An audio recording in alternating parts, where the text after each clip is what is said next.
Hello everyone, and welcome back to another episode of Assassin's Creed 2 here on the Game Professor channel. I'm your host, the Game Professor, and as we can see here, right now, we are dealing with basically going to the Duke's palace, the Doge's palace, using Leonardo's flying machine. But before we do that, because I'm pretty sure that's what our next memory start is, I do have a couple more feathers that I want to get here in the San Marco district. We only have 2 left, so they should be relatively quick to get. They are in different sections of the district, but as we know, walking around on rooftops, we're able to get around pretty quickly. So that is what we are going to do. I'm also going to verify that I have all the medicine I can carry, all that stuff. Go away.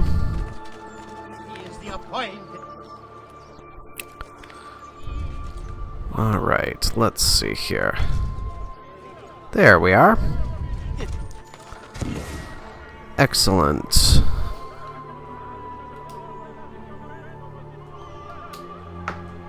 There's another one just over in the next district. I don't think we can get at this one yet. Yeah. Oh. Maybe? Nope, not quite. You can see it over there, though. Oops. Apologies. The brightness of those district markers can be a little discombobulating at times, to say the least. Oh, do I see a glyph? No, that's just filigree around a window. Wow. I'm seeing glyphs where there are none. Rather fitting. But one more. Just down here, right by this blacksmith, actually. So that'll actually work really well, because I want to check that all my armor and weapons and everything are set. And I'm also probably going to do any final upgrades that I can afford right now, because I would like to be as well equipped as possible. So, again, this is where we'll be going once we actually get on Leonardo's machine.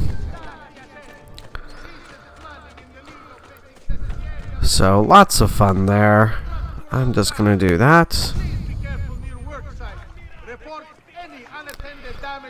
Technically, I probably could have tried to go after that chest there. Well, got another thief. I don't care. Let's see here. There it is. So up we go. And we'll check in with the blacksmith just to verify that I'm not missing anything significant, armor or arms wise.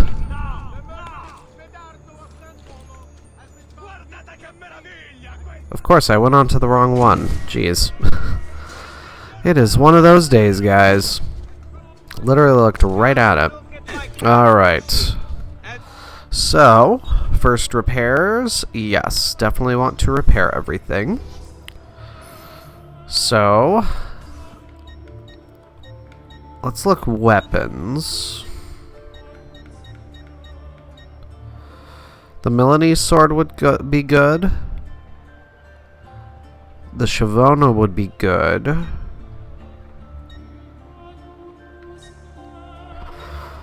I think what we're gonna do,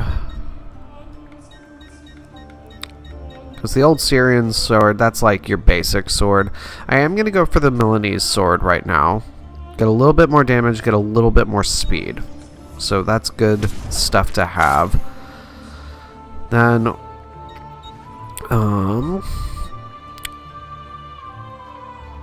right now I'm using the stiletto, so not great deflect, great speed and damage. I could get the Sultan's knife, or the channeled Cincadea, but I like the stiletto. I do really like the stiletto. So then we're just gonna top off our throwing knives, and then we're good on smoke bombs. I don't really use smoke bombs, like, at all. Like, if it's actually really silly of me to not use them, because they're very useful. It's one of those things where you just kind of forget how many things there are available over time. That's more or less how I feel. Let's, Really? That made you fall in the water? Well, I'm sorry. I didn't mean to make you fall in the water by jumping on your gondola. That was not my intention. Oh. There we go. I realized I forgot to actually mark off that particular feather that I just got. But, alright. So, back over to the San Polo district we go. Nice and easy. And I believe this will be us meeting up with Antonio again and actually getting around to getting ready to take Leonardo's flying machine and actually fly all the way to the Palazzo Ducale. So it will be quite a flight once we get to it. And we are first going to be going, I believe this mission, this is where we're going to be lighting fires throughout the city so that we actually have a means to... I didn't mean to. I pressed my button late. I pressed the button late, guys. That's all that happened. I just pressed a button late. Don't be shy. Aim to heal. Really? That I hate that they'll just continue to have that guy. I know where you are. It's like, no, you don't know where I am. You literally don't, because there's no way for you to know where I am. Ah, looks like we will be going up. Maybe we don't have to go through and light the fires ourselves. I might be misremembering that. But regardless, we are trying to save a life. Namely, the life of the Doge. Alright. Yep. Don't have to light them ourselves, so we're good. It's time. You did it. It's beautiful. See. Now let's hope your idea works. Because we're nearly out of time. Listen close, Ezio. You're going to want to fly from fire to fire. The heat of each one you pass over should lift you back up in the air again. Bene. Careful, though. There's archers out on the roofs tonight. Avoid those arrows, or it will be a short trip. I wish there was some way I could use my sword while flying these things. Well, you do have your feet free. If you get close enough without taking an arrow in the head, maybe you could kick them off the building. Nice. It's now or never, amico mio. Alright, let's do this. And now, of course, I'm trying to remember if I actually did do something to light fires last time, and I can't. It's been a lot of recording lately, guys, so that's what's going on. But Infrequent Flier, pilot Leonardo's flying machine to the Palazzo Ducale. Once inside, assassinate Carlo Grimaldi. So, get to take full advantage of the flying machine. Shoot! Shoot the flying demon! Alright. And we do not actually have to,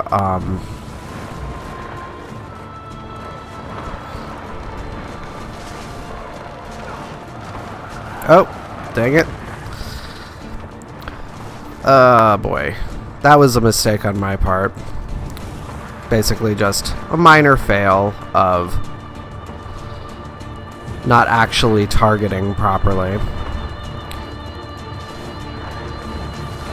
You don't have to do anything to go for the guards if you don't want to. And basically, I'm not flying far down unless I have to. I'm taking advantage of the gliding that occurs. Alright. Here we go. There we are. Oh. There we are. Sweet.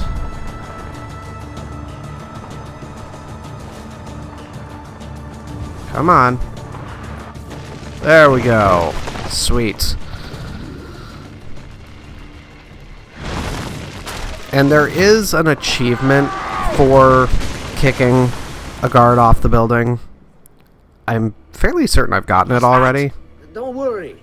Probably just kids with firecrackers. Come. It's your move. This is very ominous. Alright. So I have to get down there.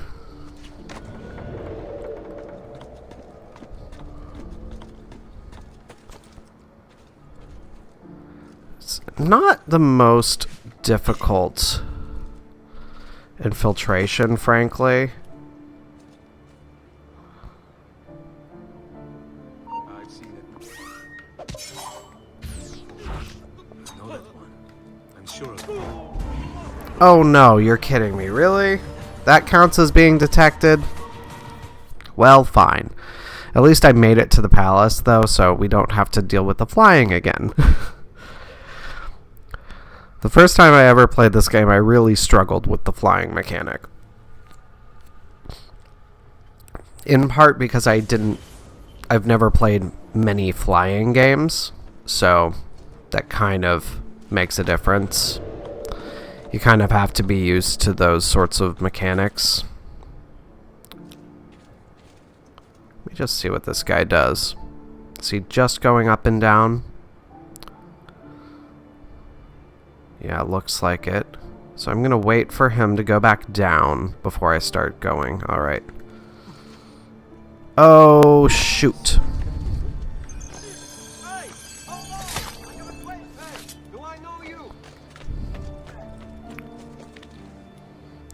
This is... I'm going to be detected.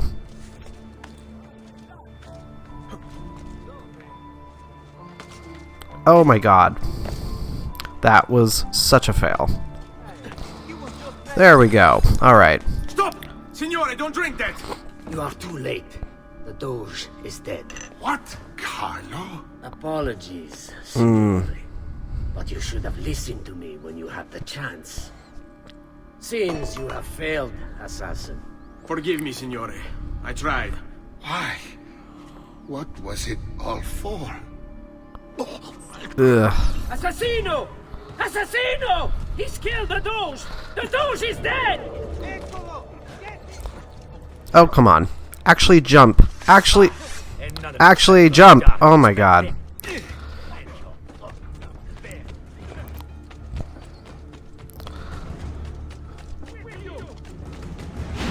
There we go. Man. He killed the Doge, not me. It takes one assassin to kill another, it seems. Kill thinking it's best for us.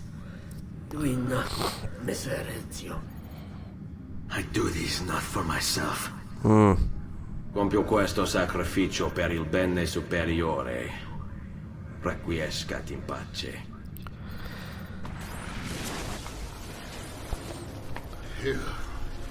You killed me? You killed me?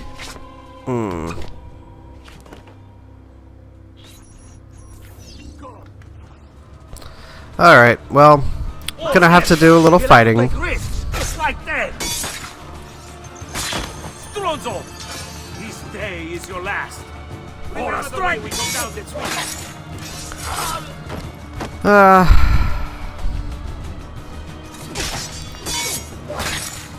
Little bit of bad timing. Aid me. Get on his blind side. Alright, so now there's no way for me to do this without being seen. Straight up. So we're just gonna do that. And I'm just gonna go into the water. There we are. Alright, so there is no way to save the Doge. Straight up. This, and I believe the assassination of him is accurate, much like the Medici plot, the Pazzi conspiracy being real. I do believe that there was an assassination of one Doge before putting in Marco Barbarigo. I believe. Now, was Rodrigo Borgia involved? No. The connections of Rodrigo Borgia with everything are absolutely fabricated for this game, but it's very fitting that Rodrigo Borgia is a figure that was chosen to be done with, because he is such a significant figure within Renaissance Europe in general. In very large part because he did work his way up to the papacy. Though obviously he is not the Pope yet. He will be by the end of the game. Ezio! Dio mio! You're alive! Is it true? They say you killed the Doge. I was trying to save him, Leonardo. The truth matters little. I failed. And now I'm the most wanted man in Venezia. Well, perhaps you are in luck. It's Carnevale in Venezia. This is the time when everybody goes without a face. That's why I'm here. Do you have a mask I can wear? Of course. Somewhere in here. I love the Grazie, Carnevale amico mio. And I have something stuff. for you. It's quite fun. More of the codex. Aha. This one's quite complex. It's a new design, my friend. A mechanism for your wrist, but not a blade. In fact, it seems to be a kind of arma da fuoco, but as small as a hummingbird. Is that Love it. possible? I have no idea. Let's build it and find out. I dig it. Knowledge is power. Practice with the Hidden Blades pistol modification. Definitely a fun addition. Not as silent as the throwing knives, obviously, but it is still good to have. I am right now just going to very quickly take care of these posters as I can, because I don't want to be notorious, dang it. I wasn't trying to kill the Doge. You can't say that I was.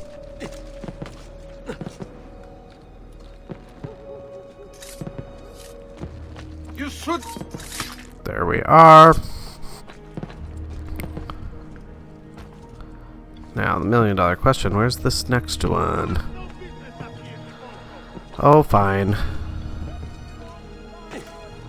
There we are. But, where am I practicing? Down in here? Is this where I'm practicing? Probably.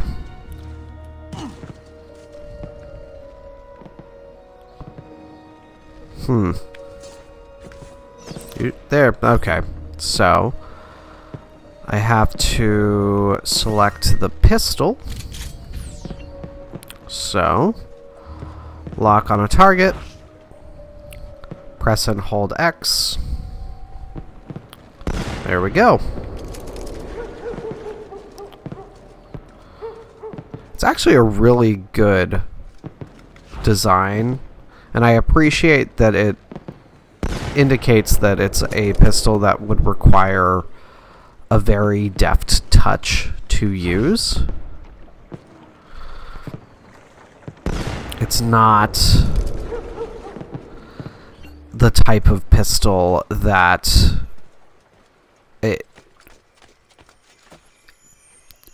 I mean, stereotypically in video games you think of pistols, especially when it's just a pistol that's kind of added in as a mechanic sort of thing, or really any firearm is, it's you magically learn how to do it very quickly. And here, the fact that it makes you take time to line up the shot. You can try to fire rapidly, but you're not going to hit things.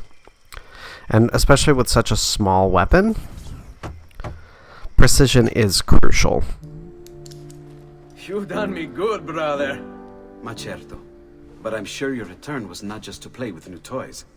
Is it about this terrible new Doge they've installed? Marco Barbarigo? Then you'll want to speak with your friend Antonio. I've seen him quite a bit lately at a mutual friend's. I'd look for him there, in the Dorsoduro district, to the south. Ask for Sister Theodora. Sister? Well, in a way, yes, sister. And Ezio. You can't be carrying weapons out there today. Grazie, Leonardo. Now, about that mask. Oh boy. So, and obviously that is supposed to be a brothel. Marco Barbarigo. Although his brother Agostino was destined for greatness, Marco left his mark on Venetian history as well. A tyrant since he was barely old enough to walk, whatever Marco wanted, he got. There are records here for jewels, entire fleets of ships, all paid for by his family and all ordered directly from him. And then there's his personal life.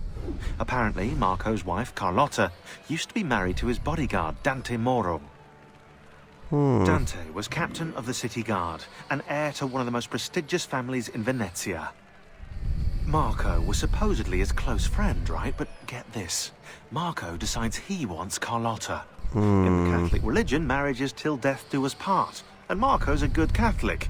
So, he hires a hit on Dante. Dante gets stabbed 3 times in the body and once in the head. Woof. But he doesn't die.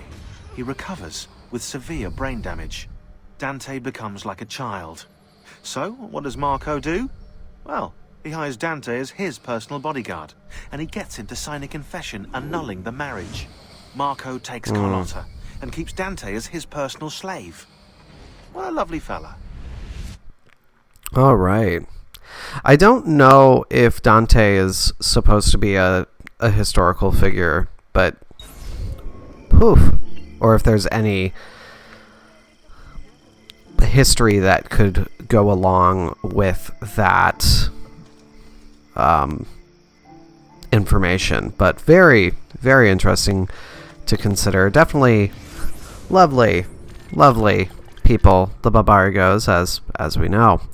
So, our next district then is this district down here. So, and of course I forgot what the name of it is now. But we are going to start off, actually probably just most likely finish off the episode with some viewpoints. So I'll get this viewpoint, see where the others are, see what we can do. And then I think next episode will probably be most likely an assassin tomb. Honestly, I don't want to rush to the narrative too quickly at this point, because there's a lot that we are kind of barreling towards in terms of narrative. And I don't want it to go too quickly. I do love the detail of Carnevale being the way to avoid being known at this time. It's a very well thought out concept. And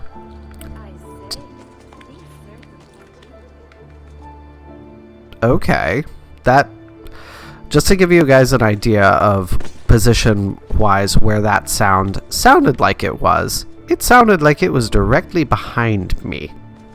So I don't know where that woman was supposed to be as she made that comment, but that was a little startling for me, to say the least. I should be able to make this jump, I feel like. Maybe not from this level. Maybe from one up. Yeah, let's do this just to be safe. Just to be safe. A little bit more height makes it a little bit easier to jump farther. There we go. Beauteous.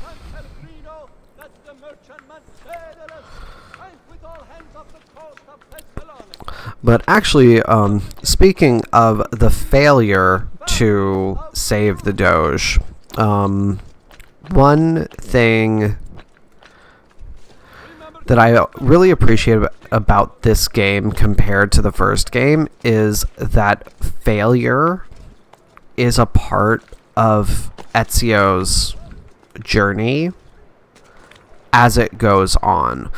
For Altair, the one failure at the beginning of the game, that is the failure that he has, and that failure is what sets him on his path. And that's all well and good, but it's not that interesting. Like,